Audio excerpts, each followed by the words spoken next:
ಆತ್ಮೀಯ ಸ್ಪರ್ಧಾತ್ಮಕ ವಿದ್ಯಾರ್ಥಿಗಳೇ, ಆಗಸ್ಟ್ 27, 2024 KS ಪರೀಕ್ಷೆ ನಡೀತು.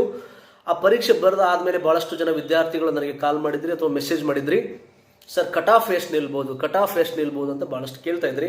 ನಾನು ಅದಕ್ಕೆ ಇಮಿಡಿಯೇಟ್ಲಿ ಆವಾಗಲೇ ನಾನು ಇದು ವಿಡಿಯೋ ಮಾಡಿಲ್ಲ, 1-2 ದಿನ ಸಮಯ ತೊಗೊಂಡೆ. ಯಾಕಂದರೆ ಅದ್ರ ಬಗ್ಗೆ ನಾನು ತಿಳ್ಕೊಬೇಕಾಗಿತ್ತು. ಕಟ್ ಆಫ್ ಎಷ್ಟು ಬರ್ಬೋದು ಅಂತ ನಾನು ಒಂದಿಷ್ಟು ಶಿಕ್ಷಕರ ಜೊತೆಗೆ, ನನ್ನ ಕೊಲೀಗ್ಸ್ ಜೊತೆಗೆ ಚರ್ಚೆ ಮಾಡಿ ಅಥವಾ ಒಂದಿಷ್ಟು ವಿದ್ಯಾರ್ಥಿಗಳ ಜೊತೆಗೆ ಚರ್ಚೆ ಮಾಡಿದಾಗ ಈಗ ನನಗೆ ಅನಿಸ್ತಾ ಇದೆ ಕಟ್ ಆಫ್ ಎಷ್ಟು ಬರ್ಬೋದು ಅಂದರೆ 140, 140 ನೋಡಿ, 400ಕ್ಕೆ 140.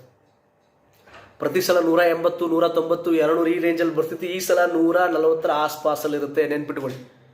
ಯಾಕೆ ಅಂತ ತಮಗೆ ಗೊತ್ತಿದೆ, ತಾವೆಲ್ಲರೂ ಎಕ್ಸಾಮ್ ಬರೆದಿದ್ದೀರಾ. ಯಾಕೆ?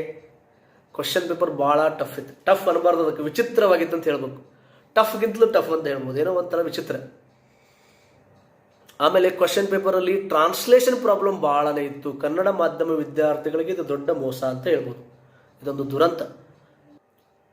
ಸೊ ಹೀಗಾಗಿ ಟ್ರಾನ್ಸ್ಲೇಷನ್ ಪ್ರಾಬ್ಲಮ್ ಇದೆ, ಕ್ವಶನ್ ಪೇಪರ್ ಲೆಂತ್ ಇತ್ತು, 2 ಗಂಟೆ ಸಾಕಾಗಲ್ಲ, ಸುಮಾರು 2.5 ಗಂಟೆ ಸಮಯ ಬೇಕು. ಹೀಗಾಗಿ ಎಲ್ಲ ಕಾರಣಗಳಿಂದ ಕಟ್ ಆಫ್ ಎಷ್ಟು ನಿಲ್ಲುತ್ತೆ, 140 ಆಸ್ಪಾಸಲ್ಲಿ ಇರುತ್ತೆ. ಇನ್ನೂ ಕಮ್ಮಿ ಆದರೆ ಆಶ್ಚರ್ಯ ಇಲ್ಲ, 130. ನಾನು ಹೇಳ್ತಾ ಇರೋದು ಸಾಮಾನ್ಯ ವರ್ಗ, ಜನರಲ್ಗೆ.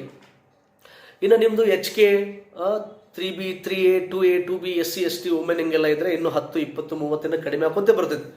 ಸೊ ಕಡಿಮೆ ಹಾಕೊಂತೆ ಬರ್ತೈತಿ ಸ್ಕೋರ್ ಅನ್ನೋದು ತಾವು ನೆನ್ಪಿಟ್ಕೊಳ್ಳಿ. ಕ್ಲಿಯರ್ ಇದೆಯಾ? ಸೊ ಮತ್ತೊಮ್ಮೆ ನಾನು ಹೇಳ್ತಾ ಇದ್ದೀನಿ, ಕಟ್ ಆಫ್ 140 ಆಸ್ಪಾಸಲ್ಲಿ ಇರುತ್ತೆ, ಇದಕ್ಕಿಂತ ಹೆಚ್ಚಿಗೆ ಹೋಗಲ್ಲ ಅಂತ ಇದು ನನ್ನ ಅಭಿಪ್ರಾಯ. ನಾನು ಭಾಳಷ್ಟು ಜನ ಜೊತೆಗೆ ಚರ್ಚೆ ಮಾಡಿ ಹೇಳ್ತಾ ಇದ್ದೀನಿ.